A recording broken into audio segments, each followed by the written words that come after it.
To'ra Sulaymonning Yulduz degan qizi bor. U Bahodir Karimning kursdoshi desangiz boshqa jihati bo'ladi. 3 ball qo'shilardi, shu gap o'ziga hozir. Men ham 79 ball qo'ydim. Rahmat ustoz. 79 ball. Rahmat ustoz. 79. Demak, sizda bir ovozdan 79 ball bor.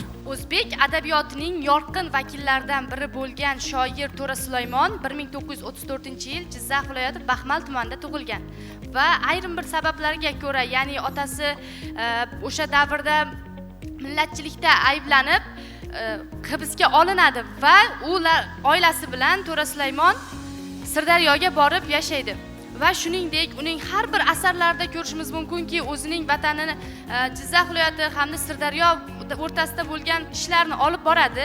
Shuningdek, To'ra Sulaymonning ijodiga to'xtaladigan bo'lsak, u bir qancha jurnal va gazetalarda ish olib boradi va uning she'riyatidan Tavallo, Iltijo, Bahor kabi she'rlarni ko'rishimiz mumkin. Masalan, Tavallo haqida she'r aytadigan bo'lsak, nelardandir ko'ngil bo'lib g'ash, ham egilib bu egilmas bosh, ko'zlarimga qalqib tursa yosh, bu holimga berolmay bardosh, bir mushtipar onam yig'laydi, qolganlari yolg'on yig'laydi.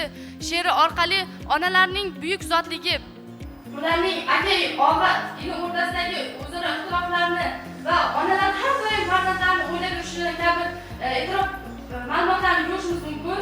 To'ra Sulaymon shuningdek uning mashhur she'rlari bor. Misol uchun Dilshod Rahmonov tomonidan kuylangan Gul bir yon, chaman bir yon kabi she'rlarni ham ko'rishimiz mumkin. To'ra Sulaymonning ijodiga keladigan bo'lsak, uning ko'plab she'rlarida haqiqiy shoirning qanday bo'lishi, bahorning tarovati kelib turishi mumkin, ya'ni iltijo she'rida. To'ra Sulaymonning e'tirofiga keladigan bo'lsak, O'zbekiston xalq shoiri unvoniga sazovor bo'ladi.